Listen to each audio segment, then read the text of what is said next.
notre troisième 0-0 d'affilée. Donc bon, face à Elso qui a il y a trois bonnes semaines, enfin, on va dire un mois, c'était déjà un premier bon point avec les tripes, avec le cœur. Aujourd'hui, je pense qu'il peut être qualifié de la même manière. Les circonstances du match de 0-0 à Herve la semaine passée, évidemment, c'est des circonstances de jeu qui sont complètement différentes sur un terrain gelé. Donc ici, on a retrouvé des conditions de jeu difficiles, évidemment, avec un terrain gras.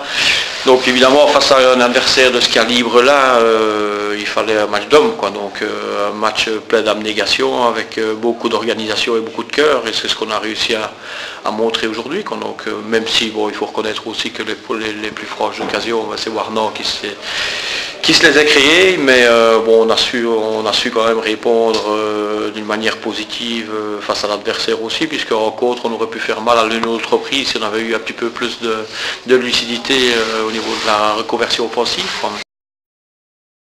Vu le classement de Minervois et le nôtre, on était venu ici forcément pour les 3 points.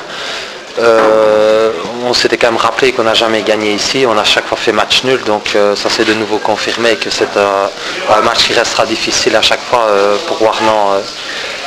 Et bon, ce qui est décevant, c'est quand même les occasions ratées. En première mi-temps, on doit s'en prendre, je vais dire, à soi-même. Sur un terrain très difficile, à la limite du praticable, on est quand même parvenu à se procurer pas mal d'occasions. Et forcément, on n'a pas marqué en première mi-temps et on savait que ça allait devenir difficile contre une équipe qui avait vraiment décidé de ne pas prendre de but et d'essayer de nous tuer en contre. Ça a failli être le cas d'ailleurs à la fin.